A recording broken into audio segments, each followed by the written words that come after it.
बहुत पुरानी बात है। एक गांव में दो लड़के रहते थे। एक का नाम ज्ञानदीप और दूसरे का नाम बुद्धिमान था। लेकिन दोनों पढ़ने लिखने में बहुत कमजोर थे। दोनों के माता पिता उनको लेकर बहुत परेशान थे। उन्होंने ज्ञानदीप और बुद्धिमान को अच्छी शिक्षा देने के लिए बनारस भेज दिया। ज्ञानदीप और बुद्धिमान ने बनारस में कुछ वर्ष रहकर अध्ययन किया। अब दोनों ही अच्छी शिक्षा ग्रहण कर विद्वान हो चुके थे। विद्वान होने के साथ ही उनमें इस बात का भी घमंड आ गया था कि वे बहुत विद्वान हैं।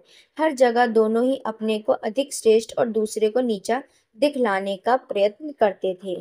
दोनों को कई बार उनके शिक्षकों ने इस बारे में समझाया, किंतु दोनों अपने को ही श्रेष्ठ समझते थे। शिक्षा खत्म होने के बाद दोनों को बनारस से अपने गांव वापस लौटना था।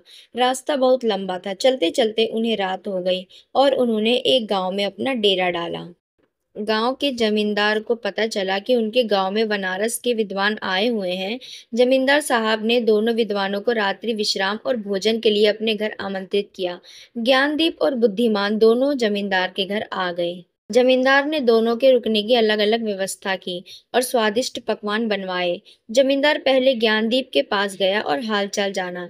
जमींदार पहले तो ज्ञानदीप से बहुत प्रभावित हुआ, किंतु अपने घमंड और बुद्धिमान को नीचा दिखाने के लिए ज्ञानदीप जमींदार से बोला, बुद्धिमान तो बस नाम का बुद्धिमान है। इतने दिन बनारस में रहकर भी वह कुछ नहीं सीखा और अभी भी गधा ही है। ज्ञानदीप की बातें जमींदार को अच्छी नहीं लगी। ज्ञानदीप से मिलने के बाद वह बुद्धिमान से मिलने गया। बुद्धिमान ने भी ज्ञानदीप की तरह ही बातें की और कहा, ज्ञानदीप को कोई ज्ञान नहीं है और वह तो बैल है जिसे कुछ नहीं आता।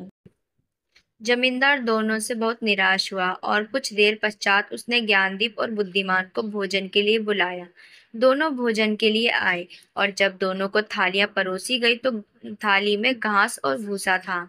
थालियां देखकर दोनों जमींदार पर बहुत क्रोधित हुए और बोले, आपने हमें यहाँ बेइज्जत करने के लिए बुलाया है क्या? क्या हम कोई जानवर हैं जो आप हमें भूसा और घास खिला रहे हैं? जमींदार हाथ जोड़कर बोला, मान्यवर, आप विद्वान हैं और मेरे मेहमान हैं। मेरा उद्देश्य आपका बेइज्जती करना नहीं है। आप दोनों ही विद्वान होकर एक दूसरे को बैल और गधा बोल रहे थे, इसलिए बैल और गधे को जो भोजन पसंद है मैंने आपको वही भोजन परोस दिया। जमींदार की बात सुनकर ज्ञानदीप और बुद्धिमान को अपनी गलती का एहसास हुआ और दोनों ने एक दूसरे से क्षमा मांगी और जमींदार को धन्यवाद दिया। जमींदार ने भी दोनों को स्वादिष्ट पकवान खिलाए और दोनों ही खूब आवभगत किया। शिक्षा। कोई कितना ही बड़ा विद्वान क्यों ना हो, अगर दूसरे को नीचा दिखलाने का प्रयत्न करता है तो उसे भी नीचा देखना पड़ता है।